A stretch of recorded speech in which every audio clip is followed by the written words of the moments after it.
सुप्रभात बच्चों, आज की इस क्लास में आप सभी लोगों का स्वागत है।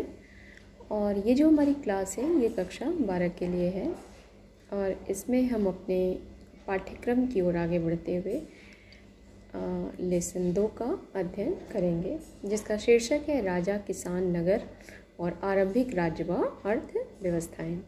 तो जैसा कि पिछले चैप्टर में हम लोगों ने पढ़ा था सिंधु सभ्यता के बारे में, और बस उसी के आगे है कि सिंधु सभ्यता या हड़प्पा सभ्यता के लगभग 1500 वर्ष के लंबे अंतराल में बहुत सारे विकास हुए, जिनमें से कुछ प्रमुख जो बिंदुवार हैं उस पर हम चर्चा करेंगे। उसके बाद फिर आगे बात करेंगे।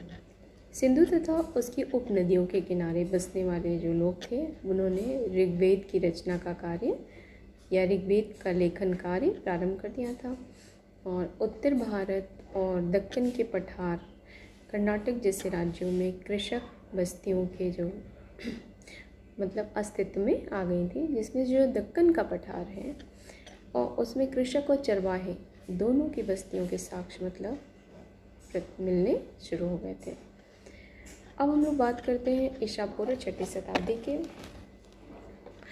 इस कालक्रम को परिवर्तनकारी काल के नाम से या परिवर्तनकाली युग के नाम से जाना जाता है और इसे द्वितीय नगरीय क्रांति कहते हैं।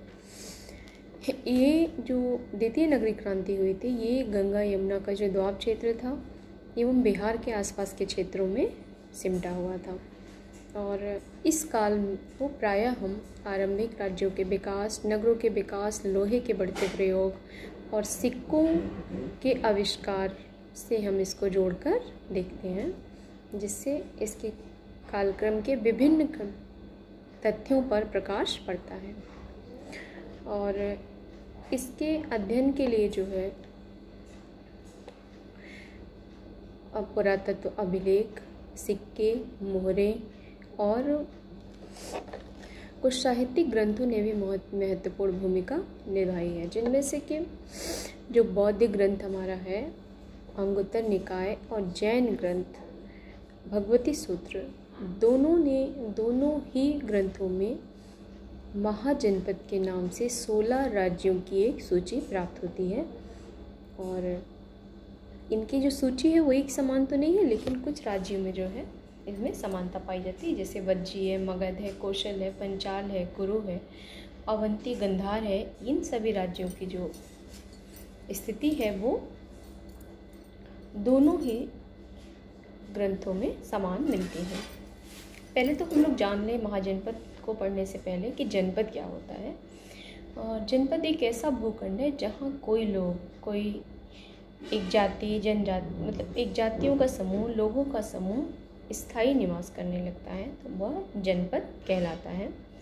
और 6वीं शताब्दी में लोहे की बढ़ते प्रयोग के कारण अधिकांश उत्पादन केंद्र जो उत्तर वैदिक काल में जनपद के नाम से प्रसिद्ध थे, वो 6वीं शताब्दी ईसा पूर्व में महाजनपदों में परिवर्तित हो गए थे। अब प्रश्न उठता है कि महाजनपद कैसे होते हैं। महाजनपद जो अधिकांश होते थे कि महाजनपदों पे राजा का शासन होता था, लेकिन कहीं कहीं पे जो है गढ़ और संघ के नाम से भी शासन के जो स्रोत हैं वो प्राप्त होते हैं, जिसमें क्या है कि एक कोई समूह है और उस समूह का प्रत्येक व्यक्ति राजा होता था। अब हम लोग महाजनपदों के बारे में चर्चा करते हैं। महाजनपदों की पहले तो अपनी एक राजधानी होती है और उस राजधानी की सुरक्षा के लिए उसकी किलेबंदी की जाती थी। और किलेबंदी के रखरखाव के लिए एक स्थायी सेना की आवश्यकता पड़ती थी। और जो राजधानी थी उसके राज कार्यों को सुचारू रूप से चलाने के लिए नौकरशाहों की व्यवस्था की जाती थी। धर्मशास्त्र नामक जो ग्रंथ है उसमें ये उल्लेख है कि जो राजा होगा, महाजनपदों का राजा क्षत्रिय वर्ग का होना चाहिए। और राजा का कार्य क्या क्या होगा? राजा का कार्य होगा किसानों, व्यापारियों और शिल्पियों से कर वसूल करना, उनसे भेंट प्राप्त करना। कर आप लोग समझ सकते हैं कि आज के वर्तमान में जितने टैक्स वसूले जाते हैं इससे। और 16 महाजनपदों में प्रथम जो जिसकी हम चर्चा करेंगे वो है मगध। मगध जो है सर्वाधिक शक्तिशाली महाजनपद के रूप में प्रसिद्ध है और इसके कारण बहुत सारे हैं जिस पे हम लोग पॉइंट टू पॉइंट चर्चा करेंगे। इसमें से पहला जो है कि मगध क्षेत्र में ये दोआब वाला हिस्सा है और इसमें जो उपज है वो बहुत अच्छी है। यहाँ की जो मिट्टी है वो बहुत ही उत्पादनशील है, जिससे यहाँ अधिक उत्पादन केंद्र के रूप में ये प्रसिद्ध हो गया। और लोहे का आविष्कार इस काल में हो चुका है, तो कृषि संबंधित अनेक आधुनिक उपकरणों के निर्माण कार्य शुरू हो गए हैं। अस्त्र शस्त्र का प्रयोग आधुनिक तकनीकी के आधार पर किया जाने लगा है और इनके जो जंगल वाले जो क्षेत्र हैं इसमें हाथी बड़े ही मात्रा में उपलब्ध हैं और जो सेना में एक महत्वपूर्ण भूमिका निभाते हैं। और परिवहन भी जो परिवहन था वो भी बहुत आसान था, क्योंकि गंगा नदी के माध्यम से ये अपने समीपवर्ती राज्यों से आवागमन वाले सभी कार्यों को संपादित किया करते थे। तो प्रारंभ में जो मगध की राजधानी थी वो राजगृह थी और राजगृह का शाब्दिक अर्थ होता है राजाओं का घर। और मगध जो है, पहले इसकी भौगोलिक स्थिति थोड़ा हम देख लेते हैं। मगध पहाड़ियों के बीच बसा हुआ किलेबंद शहर है। बाद में 4वीं शताब्दी ईसा पूर्व में राजधानी को पाटलिपुत्र बनाया गया, जिसे अभी पटना कहा जाता है। और अब आरंभिक राज्य के रूप में मगध का विकास जो है जैसे जैसे हो रहा था उसी के समानांतर मौर्य वंश का भी विकास हो रहा था। जैसे मौर्य वंश के जो संस्थापक हैं वो चंद्रगुप्त मौर्य हैं और उनका साम्राज्य विस्तार पाकिस्तान का पड़ोसी देश अफ़गानिस्तान है, तो अफ़गानिस्तान और बलूचिस्तान तक उनके साम्राज्य का विस्तार हो चुका था। और इस वंश का जो सर्वाधिक प्रसिद्ध शासक था वह सम्राट अशोक था।